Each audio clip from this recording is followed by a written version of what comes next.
नमस्कार दोस्तों, मैं हूं आपका मोहित बरुआ और आप देख रहे हैं बरुआ का शो मस्ट गो। आज वरिष्ठ रंगकर्मी हमारी चित्रा मोहन जी हैं। मैं लखनऊ आया हूं से बातचीत करने। चलिए मिलाते हैं आपको चित्रा जी से। नमस्कार चित्रा। नमस्कार। मैं आपसे ये पूछना चाहता हूँ, आप कब से रंगमंच पर आई? रंगमंच की शुरुआत मेरी बहुत जल्दी हुई थी और लगभग मैं जब पढ़ रही थी, ये 1980 के दशक की बात है और मैं प्रयागराज में, तब का इलाहाबाद, मैं वहाँ थी और वहाँ से मेरी रंगमंच की शुरुआत हुई थी। मतलब पहले किस संस्था से आपने मैं पढ़ रही थी, अपनी ग्रेजुएशन की तैयारी में लगी हुई थी, तो प्रयागराज में एक बहुत ही प्रसिद्ध संस्था थी बहुभाषी रंगमंच करके, और वहाँ बाल भवन हुआ करता था, अभी भी है। तो वहाँ पर हम लोग रोजाना शाम को, जैसे बच्चों के लिए बना था वो केंद्र, तो जाते थे। तो वहाँ पर एक सूर्या अवस्थी जी हुआ करती थी, वो उसको चलाती थी और वहाँ की हेड भी रही बाद में। तो उनसे मेरा परिचय हुआ और उन्होंने जब देखा कि इसके अंदर प्रतिभा, तो उन्होंने कहा तुम नाटक करोगी? तो मैं लिखती पढ़ती तो थी, मैंने कहा हाँ करूंगी। तो फिर उनकी संस्था में मैं दाखिल हुई और उस समय NSD से पास आउट एक महिला थी जिनका नाम था नंदिता श्रीवास्तव, वो कर रही थी बोइंग बोइंग। तो उसमें पहली बार मैंने इंडियन एयरलाइंस की एयर होस्टेस का रोल किया था और जैसे वो बताती गई मैं करती गई, लेकिन बाद में पता चला वो इतना सुपर हिट नाटक था और जिसे लखनऊ दर्पण ने पंछी जाके क्या था, वो प्रयागराज में, वो सुपर हिट, उसके बहुत सारे शो हुए। तो तब मुझे ये पता चला कि मेरे अंदर जो भी अभिनय क्षमता है, और तब मुझे एहसास हुआ कि ये तो बहुत बड़ी कला है। लोगों ने बताया मेरे अंदर जो भी था, इसको और तराशने की जरूरत है। तो मेरी यात्रा, और यात्रा के साथ साथ जो विचार का बीज होता है, वो तब शुरुआत हुई 1980 से। अच्छा जी। तो आपसे चंद्रमोहन जी से मुलाकात शादी की कब हुई?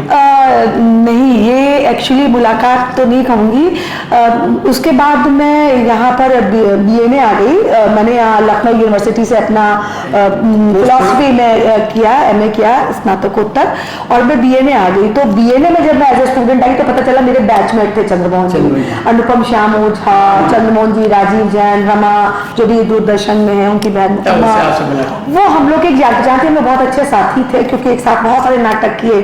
उसके बाद मैं DNA में मैंने टॉप किया तो इंटर्नशिप मिली, मेरी जॉब लग गई। चंद्रमोहन फ्रीलांस करने के निकल गए, NSD रेपर्टरी, श्रीराम रेपर्टरी, उसके बाद उनकी जॉब लगी।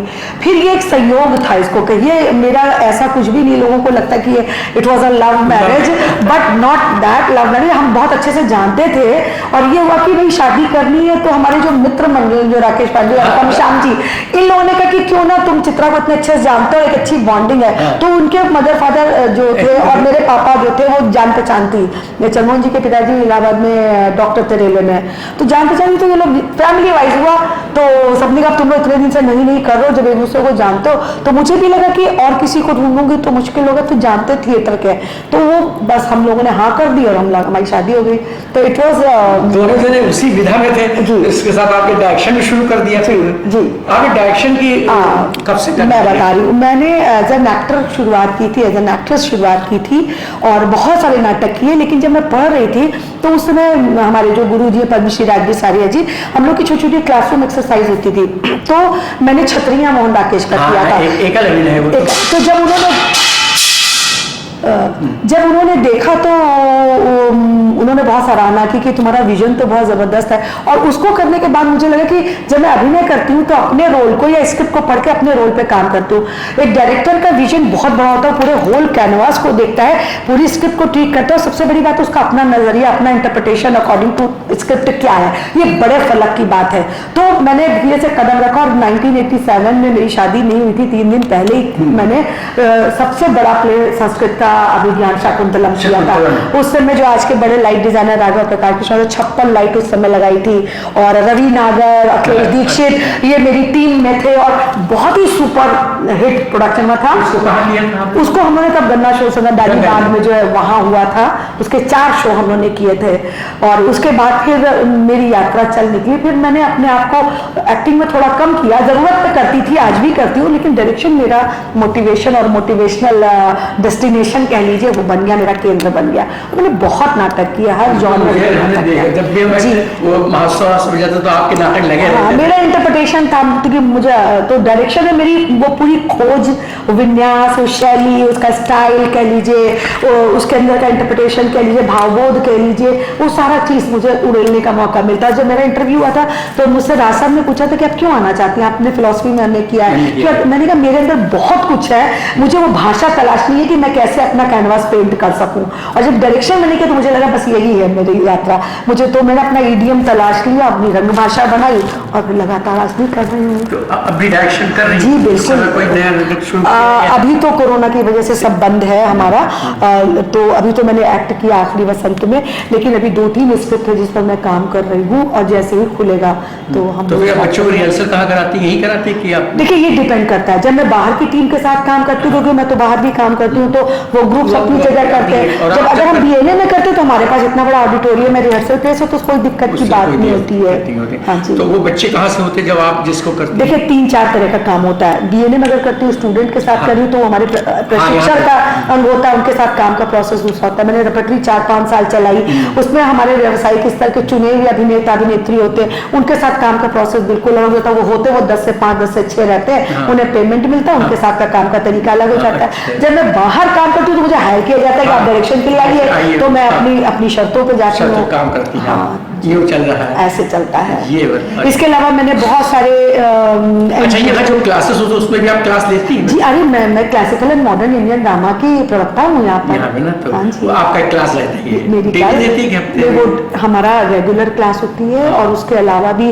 आप ये जानिए पूरा प्रशिक्षण प्रभारी हूँ मैं, हॉस्टल की वार्डन हूँ। इसके अलावा जो भी विषयगत अगर कोई टीचर्स नहीं होता, क्योंकि हमारी कॉम्प्रिहेंसिव ट्रेनिंग है, तो मैं कॉस्ट्यूम है, डायरेक्शन है, एक्टिंग है, वो सब भी क्लासेस लेती हूँ। तो इस समय भी क्लासेस चल रही इस समय अभी ऑनलाइन क्लासेस चल रही थी, लेकिन अभी जो दोबारा ये लॉकडाउन हुआ तो उसमें लड़कों को यही प्रॉब्लम है कि हम लोग का पूरा पिछला साल भी चला गया, अब की भी, तो अब धीरे धीरे खुल जाए तो हम लोग ऑनलाइन ना करके ऑफलाइन ही करें। तो still we are waiting for that कि जैसे ही खुले तो हम बच्चों के साथ काम करें। अच्छा जी जी। तो ये वाला जो बैच चल रहा है वो अभी खत्म नहीं हुआ? देखिए Past founding में भी? मैं बता रही हूँ, अगर आप देखें तो लगभग 1.25-2 साल से ज्यादा हमारा हो गया।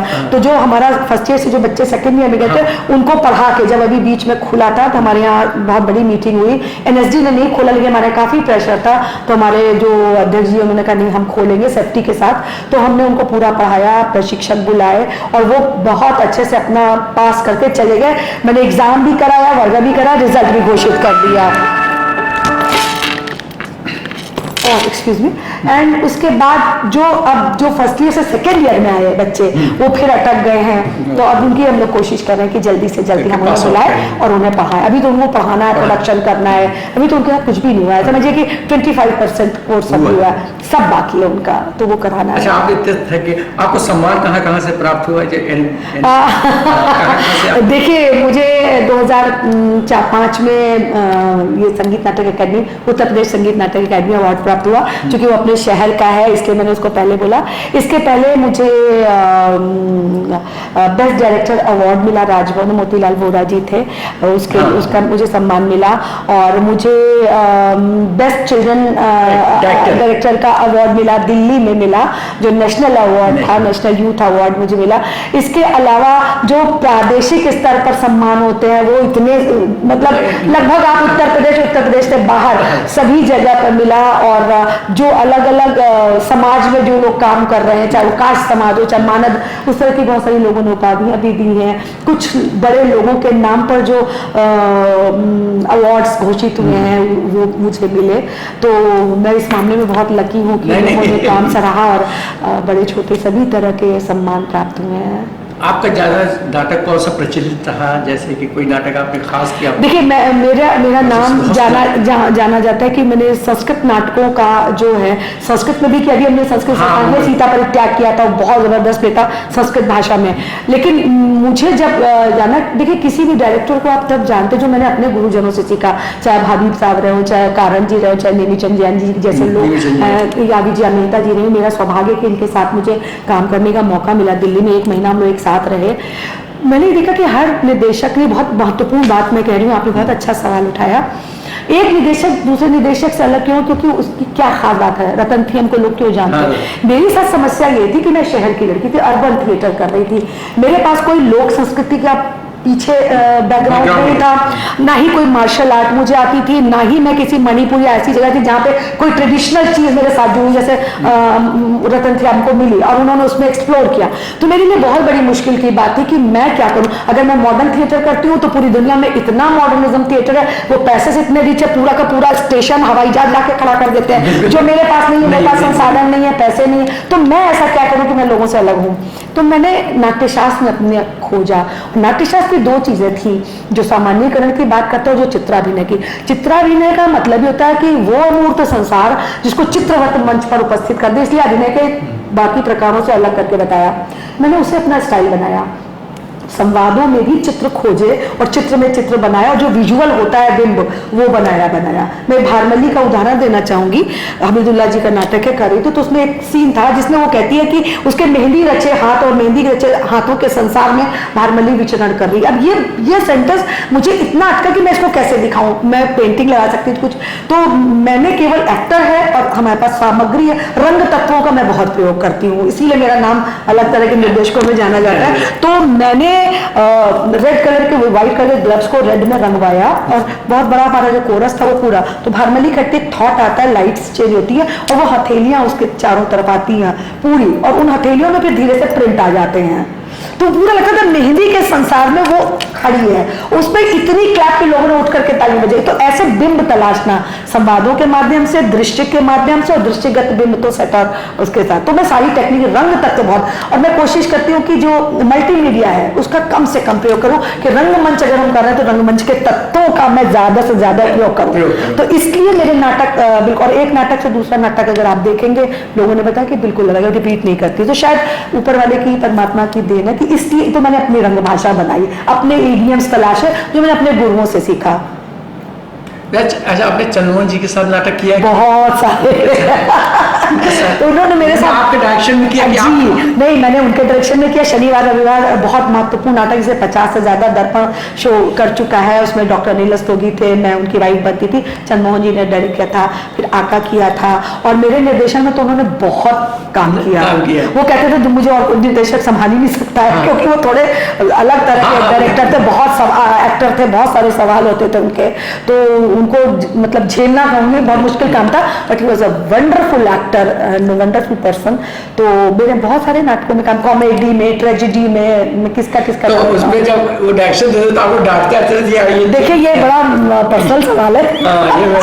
हम दोनों की वैचारिक बहुत लड़ाइयाँ होती थी, बहुत ज्यादा। हम बिल्कुल भूल जाते थे कि हम पति पत्नी, हमारे क्रिएटिव जूझ इतनी ज्यादा होती थी कि पूछे कि मतलब ये रहता कि तुम छोड़ दो, निकल जाओ, हमें नहीं रखना, हम आपसे काम ही नहीं करेंगे, इस तरह जाता। फिर वो रियलाइज करते थे इसने इतनी बड़ी बात कही तो क्या है, फिर हम लोग फिर बैठते थे शांति से, तो बात समझ में आती थी कि देखो आपने इसके बोला, मैं अपना होमवर्क करके आती हूँ, चंद्रमोहन जी आप एज एन एक्टर काम करना, मैं डायरेक्टर हूँ, मेरा वास करना बहुत बड़ा है आपसे, तो फिर एक्सेप्ट करते थे, नहीं आप जैसा कहेंगे वैसा। और मैंने कहा मैं अपने एक्टर को बहुत छूट देती हूँ, रेपर्टरी में कभी मानती हूँ, क्योंकि मुझे पता है मुझे क्या निकलना है, वो मैं छोड़ देती हूँ, वो निकाल लेते हैं। कमजोरी को भी मैंने उसकी पॉजिटिविटी बनाई, तो इस तरह से बहुत सारी चीजें, बहुत एक्सपीरियंस है, बहुत यादें हैं, कहाँ तक गिनाऊं आपको। बहुत कुछ बच्चे जैसे थिएटर में नहीं, फिल्मों में जा रहे हैं, तो उनके विषय में कुछ बताना चाहेंगे लड़के थोड़ा सा? देखिए दो बातें हैं, ये सवाल आज से नहीं, सबको मथ रहा है और आज भी है, कि हो क्या रहा है कि जब से ये मीडिया आया, मैं ये नहीं कहूंगी कि गलत है या सही है,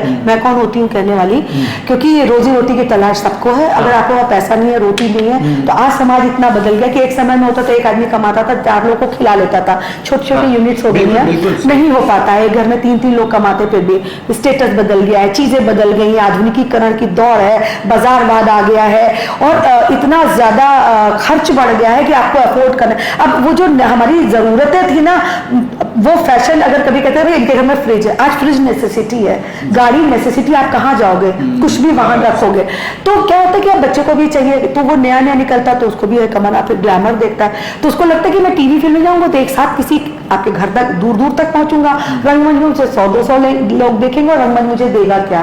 जो रंगमंच प्रोफेशनल है, हिंदी रंगमंच में आज भी ये बहुत बड़ी प्रॉब्लम है, पैसे नहीं दे पाते हैं। हम करते हैं, मैं देखिए इतने सीनियर होकर काम करते हुए पैसे नहीं मिलते, और मिलते नहीं तो वो उतने कम होते जो जो नौसिखिए बच्चों को हम देते हैं, देते। है ना, मैं नाम नहीं लूंगी। नहीं, तो ये प्रॉब्लम तो है। तो फिर बच्चा दौड़ता है, तो होता है कि निकलते ही वो अभी ग्रूम भी नहीं हुआ है, उसके अंदर अभी ठहराव नहीं है, परिपक्वता नहीं है, लेकिन वो चकाचौंध में भागता है। कुछ है जो ये कहते हैं नहीं, पहले हम अपने आप को इतना तगड़ा तो बना ले। और दूसरी तरफ एक प्रॉब्लम ये कि रंगमंच को सीढ़ी बना लेते हैं, फिर रंगमंच कर लिया, अब हम फिल्मों के लिए फिट है। दोनों के मीडियम में फर्क है, तो उन्हें थोड़ा ठहरना चाहिए, थोड़ा अपने आप को परिपक्व करना चाहिए। एक तीसरी प्रॉब्लम और आ गई है, ग्रांट मिलने लगी। ग्रांट ऐसी जगह पे चली आती है जहां ना अनुभव है न कुछ है। एक सीनियर आदमी को 1 लाख मिल रहा है, जो बिल्कुल नया बच्चा लग रहा है उसको 2.5 लाख रुपए मिल रहा है, किस बेसिस पे मिल रहा है, वो दिमाग खराब करता है। बच्चा निकलता है, 2 नाटक के ग्रुप बना लिया, वो ग्रुप का दादा हो जाता है, वो सिखा रहा है। तो जहां हम लोग को 20 साल लग गए, 25 साल लग गए, आज भी सोचना पड़ता है। तो कुछ चीजें तो अच्छा बुरा दोनों का सम्मिश्रण होकर चल रहा है। इसमें जो ज्यादा गुना और पका है वो अपनी पहचान बनाता आगे, मतलब कितने लौट आते हैं, कितने खो जाते हैं इस भीड़ में। तो ये तो जिंदगी की दौड़ है। तो जिसने अपने को गहरा बनाया वो आगे ऊपर तैरता है, आगे बढ़ रहा है। हम सबके साथ यही हुआ है। और जिन्होंने जल्दबाजी की है या कर रहे हैं, तो उनके साथ उनकी प्रॉब्लम्स भी है जो आए दिन दिखती हैं। लेकिन ये बात है कि हाँ, कॉम्प्लिकेशन है, मगर मैं बहुत ऑप्टिमिस्टिक हूँ और मैं ये मानती हूँ कि रंगमंच कभी खत्म नहीं होने वाला है। शौकिया रहे, व्यावसायिक रहे, वो एक्सप्लोर करता रहेगा, वो करेगा, फिर गिरेगा, फिर उठेगा, क्योंकि जीवन से जुड़ा हुआ है ना। तो जीवन से जुड़ी चीजें कैसे खत्म हो सकती, वो हो ही नहीं सकती हैं। आप 2 लोगों में करें, अब ये देखिए ना, कभी लोग बादल सरकार ने थर्ड थिएटर करके लोग टेरेस पे कर रहे हैं, अरे कुछ नहीं, आइए हम लोग 4 लोग बैठ के करें। वो करने की जो आदिम युग से प्रवृत्ति चली आई, नाट्य आया कहाँ से? तो किसी ने जानवर मारा, उसने कहा कि ये मारा हमने, वो 4 लोग बैठ कर देख रहे हैं। तो संप्रेषण की कला जहां से आई वहीं से नाटक आ गया। तो वो आज भी है, तो हमारे मौलिकता में है, तो वो तो रहेगा, हमेशा रहेगा। तो दर्शक पहले भी कम थे और अब भी कम है, बुलाना पड़ता सबको हम लोग को। तो बहुत सारे टेक्निकल फ्लॉज भी हैं उसमें। देखिए, दर्शक पहले भी थे। मेरा ये मानना है कि हमने खुद हिंदी रंगमंच की मैं बात करूँ, मराठी में इसमें महीनों नाटक चलते हैं और वहाँ के दर्शक प्रबुद्ध दर्शक, अच्छे हर तरह के दर्शक है। हम लोगों ने क्या किया, हिंदी रंगमंच में कुछ चीजें जो मैंने देखी, एक समय था बहुत जबरदस्त लखनऊ में नाटक इतना समृद्ध था। धीरे धीरे एक्सपेरिमेंट ने बहुत खराब किया। देखिए, एक्सपेरिमेंट करना, प्रयोग करना बहुत अच्छी बात है, नाटक प्रयोग की ही कला है, लेकिन कुछ ऐसे प्रयोग हुए जिसे दर्शक वर्ग खींचा। दूसरी बात जो मैंने एक चीज देखी, लोग कहते हैं कि नहीं, मुझे लगता है कि कोई भी अगर आप नाटक करते हैं, दर्शकों को आप भुला के नहीं कर सकते हैं, आपको दर्शकों को ध्यान में रख के करना है। तो दूसरी बात ये आती जो पारसी रंगमंच के साथ हुआ कि दर्शक को अगर हम देखने लगेंगे तो क्या हम डिग्रेड होते चले आए? नहीं, दर्शक, जो भरत मुनि ने भी कहा, दर्शक एक ऐसा आम दर्शक होना चाहिए जिसको सुधी दर्शक हम कहते हैं। प्रबुद्ध दर्शक तो जो अलग है, वो तो है प्राश्निक के लेवल के, लेकिन उसको इतनी समझ होती है कि रिक्शा वाला भी आएगा तो अभी नहीं, वो रिक्शा चलाता, उसके पास इतनी अकल है कि आप जो दिखा रहे हैं वो समझ रहे हैं अपने तरफ से। हो क्या रहा है कि हमने प्रयोग के नाम पे अपने आम दर्शकों को अपने से बहुत दूर कर दिया है। प्रबुद्ध दर्शक अपना चुन लेता कि भाई इसमें जाना है, इसमें नहीं जाना। दूसरी बात, हिंदी रंगमंच में एक बहुत बड़ी और कमी आई है कि जो रोना रोते रहे कि आलेख नहीं है ना, मोहन राकेश के बाद और हिंदी में कौन, बहुत सारी चीजें ऐसी होती है। लोगों ने फिर हम जैसे लोगों ने, चाहे उषा गांगुली जी ने, हम लोगों ने उपन्यास कहानियों का, अंकुर जी ने, मैंने बहुत सारा किया। तो परंपरा में चीजें लाना है, दर्शक इसलिए भी चला गया है, उसका टेक्निकल कराना है कि उसके पास बैठ करके टीवी है, फिल्म है, वो घर बैठ के सारी चीजें देख लेता है, रिकॉर्डेड प्ले देखता है। लेकिन नया थिएटर शुरू हो गया, मैंने बैठ करके मैं बहुत सारे इतने नाटक में उसके ऊपर देख लेती हूँ। लेकिन अगर दर्शक को आपको लाना है तो मेरा मानना है कि कमर्शियली भी और गुणवत्ता के पॉइंट ऑफ व्यू से ऐसा नाटक होगा तो दर्शक दौड़ करके आते हैं। कुछ डायरेक्टर ऐसा करते हैं, अपने सुखा के नाटक कर लेते हैं और दर्शक को नाटक, वो दर्शक को नहीं आता, दर्शक भर क्या देखने जाए। लेकिन कुछ लोगों के नाम पे दर्शक आते हैं। मैं ये कहूँगी, लखनऊ में अगर मैं कहूँ कुछ तो मिलेगा, चलो चलते हैं। 500 नहीं आएगा तो 450 तो आता ही आता है, 350 तो आता ही आता है। तो या फिर आदमी आते हैं, बड़े लोग आते हैं कि भाई कोई सिनेमा का आदमी है, बड़ा नाम है, उसके नाम पे आते हैं। और उसमें बहुत बार ऐसा हुआ है कि वो नाटक इतने बेकार हुए हैं कि लोगों ने कहा भाई हमने तो बहुत बड़ी बात सोची थी। तो गुणवत्ता जहाँ है, और दूसरी बात, सबसे बड़ी बात है जो कंटेम्प्रेरी रेलिवेंस की बात मैं करती हूँ, अगर दर्शकों से चीजें नहीं जोड़ती हैं, दर्शक खारिज कर देता है। मैं कहती हूँ, आज अगर आप इंडिया में बैठ करके, भारतवर्ष में, लखनऊ में ईडी पर दिखाएंगे, कोई नहीं देखता है। वो क्यों देखेगा? उसकी मान्यता में नहीं कि कोई अपनी माँ से शादी कर सकता है, वो ट्रेजेडी को घुमा दे, कुछ भी हो जाए, आपने देखा। तो हमारे यहाँ तो सुखांत की परंपरा रही है ना, दुखांत तो हमारा पश्चिम का है। उरुभंगम को कहते हैं कि एकमात्र दुखांत नाटक है भरत का, सॉरी भास का। लेकिन मैंने उरुभंगम के इतने शोज किए, मैंने उसको भी कहा कि सुखांत है। क्यों? क्योंकि हमारे यहाँ सुख की सबसे बड़ी परिभाषा मोक्ष की प्राप्ति है, और दुर्योधन कहता है मुझे मोक्ष मिल रहा है, मैं स्वर्ग में जा रहा हूँ, सारे लगे। तो वो तो इंटरप्रेट कर रहा है, अपने चरम सुख की बात कर रहा है। तो फिर दुखांत कहाँ से हो? तो मैंने इस इंटरप्रिटेशन के साथ उसको बदल दिया अपने सुखांत नाटक में। तो ये जो बहुत सारी चीज़ें, तो अगर दर्शक नहीं जुड़ता है, मेरे जैसे नाटक में अपने नाटक संक्रमण की बात करती हूँ, इसमें 3 बयान है, कामतानाथ जी की कहानी, उसके 100-150 शो हम कर चुके हैं। कामतानाथ जी की कहानी 3 बयान, उसको मैंने 2-8 लोगों में किया। अंकुर जी ने देखा, कामतानाथ जी ने स्वयं देखा, नसीर एकल करते हो, और कामतानाथ जी का ये बयान था कि मैंने नसीर का भी देखा, मैंने अंकुर जी का भी देखा, और चित्रा ने जिस ढंग से इसको अभिव्यक्त किया ये मेरे दिल के बहुत करीब है। मैंने ऐसा ही देख करके इस नाटक को इसमें पूरे विजुअल निकाल दिए। अंकुर जी इलाहाबाद में NCZCC में देखने आए थे, तब ये था कि महिला निर्देशकों के 4 दिन का था। मैं थी, अमा ललाना जी थी, नादिरा बब्बर थी, और वहाँ की स्थानीय एक पूजा ठाकुर जी, नंदू ठाकुर की वाइफ, 4 लोगों के नाटक थे। तो अंकुर जी ने, मैं एक्टिव भी कर रही थी उसमें, तो निकले तो मैं भाग के गई, तो मैं पूरा नाटक देखा के लिए, मैं सिर्फ तुम्हारा नाटक देखने आया था, मेरे आया तुम ये बताओ कि तुमने मतलब एक पिता अपना बयान दे रहा, फिर बेटा कह रहा, फिर माँ कह रही। तो मैंने जब उसको बनाया तो मैंने 3 रखे, तो मैंने कहा ये हमारे 3 वर्ग हैं। उन्होंने तुम 3 कराओ, माँ 2 रखे, मैंने सुन लीजिए इंटरप्रिटेशन, जो कि 3 मैंने समाज का उच्च वर्ग, मध्यम वर्ग और निम्न वर्ग, किसी भी क्षेत्र में मौलिकता और जो सिद्धांत है वो वही रहते हैं। चाहे उच्च वर्ग का बाप हो, वो भी कहेगा इतनी बार क्यों कर रहे हो, वो भी अपने बेटे को संस्कार देगा। बेटा जब उस स्थिति पे आता है तो फिर वो अपने बच्चे को कहने लगता है। तो मैंने ये 3 वर्ग लिखा था, 3 मानसिकताओं की बात की थी। वो बोले अच्छा माँ, माँ हमेशा से जिंदगी भर बाप बेटे के बीच में संतुलन ही बनाती रहती, पुल का काम करती है। तो मैंने इसके 2 मार्के रखने का, अगर आप नाटक को देखेंगे तो वैनिशिंग पॉइंट भी होता है, टेक्निकल अगर करो, ऐसे शुरू हुआ और वैनिशिंग, तो माँ वैनिश करती है, क्योंकि माँ लास्ट में समअप करती है कि ये तो चले गए 6 महीने पहले, और बेटा धीरे धीरे उसी में बदलता है। तो माँ का लाज लगा, इसे क्या होता जा रहा है, वो तो उस उम्र में करते, ये तो अभी से ये सब करने लगा है, बाप की नकल, बत्ती क्यों जल रही है, फालतू जल रही है, पानी गिर रही है, ये लगा दूध, माँ को देखते हो कहे माँ गेहूं पर छोड़ेंगे, तुम बैठी बैठी देखते रहते, लाओ मैं गेहूं पिसा लूं, जिस बात को बाप को कहता तो वही करने लगा वो। तो कैसे संस्कार धीरे धीरे आपके अंदर मौलिकताएं जाती हैं। तो मेरी अपनी ऐसी सोच के साथ मैंने भी फूलन किया था। तो एक शो यहाँ हुआ था, क्योंकि हमारे बैंक में ही काम करते थे, हमारे साथ काफी दिन रहे, तो उनका तो बड़ा सानिध्य फिर यहाँ पे आ जाने के बाद उन्होंने यहाँ पे बहुत काम किया, आए थे देखने और रिहर्सल में बहुत बढ़िया जिंदा दिल आदमी थे। तो बस ऐसे ही रंग यात्रा चल रही है। इसके अलावा सोशल एक्टिविस्ट भी हूँ, लिखती भी हूँ, ड्रामेटाइजेशन नाटक लिखते हैं कि नहीं, मैंने अभी देखिए अलग अलग समय में अलग अलग नाटक मुझे लिखने पड़े, क्योंकि पटरी से जुड़ी थी। मैंने अम्बेडकर जी पे लिखा, उसकी किताब भी छपी है जो ज्ञानी जी के उस संस्था से किया था। मैंने राम मनोहर लोहिया पे नाटक लिखा, अभी चौरी चौरा मैंने लिखा है, उसकी रिहर्सल चलिए बहुत जल्दी आप देखेंगे। किस बैंक है कि कॉमेडी? पटरी से लिखा। नहीं, चौरी चौरा तो इतना बड़ा कांड था ना, चौरी चौरा कांड, थाना फूंक दिया गया था सारे लोगों को, क्या तो उस पर है वो बड़ा विवाद। वो 1.5 घंटे का है, 1.5 घंटे का। उसको मनोज शर्मा डायरेक्ट कर रहे हैं, लिखा मैंने है वो। तो उसका शो भी हाँ जल्दी ही होगा, जल्दी ही होगा। हाँ यहाँ भी होगा, नहीं वो यहाँ होगा, बनारस होगा, गोरखपुर होगा, कई जगह होगा वो। और कुछ दर्शक को कहना चाहेंगे? दर्शकों को मैं सिर्फ, चूंकि मैं रंगमंच से भी जुड़ी हूँ, टीवी फिल्म में भी काम किया है, करती हूँ, दर्शकों से बस मेरी यही कहना है कि अगर आपका सहयोग प्राप्त होता रहेगा और अच्छे गुणवत्ता के नाटक आपके पास आते रहेंगे, तो आप भी अपने कमरों से निकल करके सानिध्य में आइए और देखिए। और दर्शकों का आशीर्वाद बहुत ज़रूरी है, और चूंकि दर्शक है तो रंगमंच है, कला है, और अगर बिना दर्शकों के कुछ भी नहीं होता है। नमस्कार। एक छोटी सी भेंट मैं आपको देना चाहता हूँ।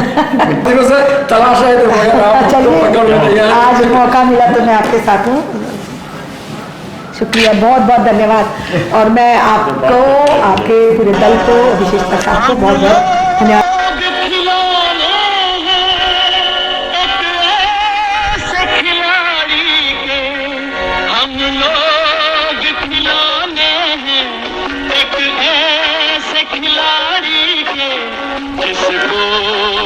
सदियों तक ये खेल रचाना है, संसार की हर शय का इतना ही फसाना है, एक धुंध से